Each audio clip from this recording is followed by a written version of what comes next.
When I was first approached about doing the album, because I was funding this, to be honest with you, Eamonn, about 3 years ago.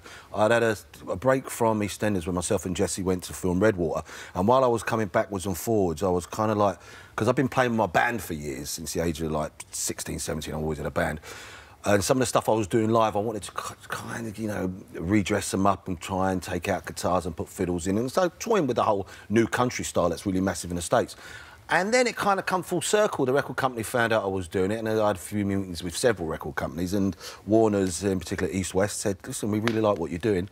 They come and see me play live with the band, and they said, how'd you fancy doing an album? Yes, please. But had you had that country album at the back of your mind somewhere for a long time? Yeah, then? well, because my dad used to run... bless him, I know he's looking down on me now. He's not dead, he's just really condescending. OK, sorry.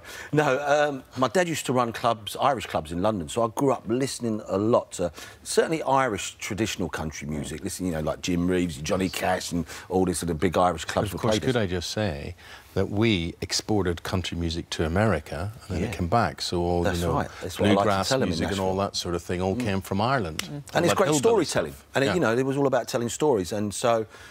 As an actor, that kind of music appealed to me, and certainly the storytelling. And it's really changed. As soon as when I was telling people I was doing a country album, they thought, you know, cowboy hats and Stetsons, and, you know, which, of course, it's very different now. 10 years on, a lot of the singer-songwriters out there, their inspirations have been like, you know, R&B and soul and that kind of stuff. So the scene is very different. And what about writing? Had you written? Because I know you've worked with your son, Jake, on this.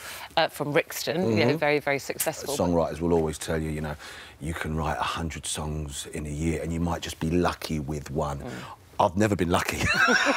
So I was constantly writing, and one of the tracks on the album I was writing when I was on tour with a play at the beginning of the year called 22 Gardens. And that was just an idea of when I was growing up in Holston, a little part of northwest London. And there was a girl I liked when I was about 10 or 11, and she used to live around the block, but I never used to go running around the street. I'd go running across 22 Gardens to get to her. Oh, so it's a love song. And it's a love song, and it was a song about what if I was to bump into her now, would she still remember me? So there's little stuff like that. So what awoke on all of this? As I understand it, you were filming Redwater in Ireland, and there was a lot of scenes shot in pubs, and there was a lot of socialisation at the end of the day, and people would play fiddles, and there'd be a lot of singing and things going on, and this sort of... And it did, it kind of triggered something. And I spent a lot of time, we was in Waterford, and then I travelled, if I had time off, I'd go and spend a couple of days in Cork or go over to the West Coast and listen to some live music. And for me, you know, Irish traditional stuff, like I said, I've grown up with it, and it's really come on in the last few years. It's really up there. Well, it's evolved, reinvented. Most definitely. You know, some great music out there, and as much as I could, I'm in Ireland trying to see live music all the time. So that was really heavily influenced my approach to this album. I'm a big country fan, and I'm a big gospel fan as well. Oh, yeah, it was gospel. Yeah, but, you know, the Johnny Cash stuff, the Elvis stuff, you know, is amazing. And Ruth will say to me, what are you listening to now? What is that now?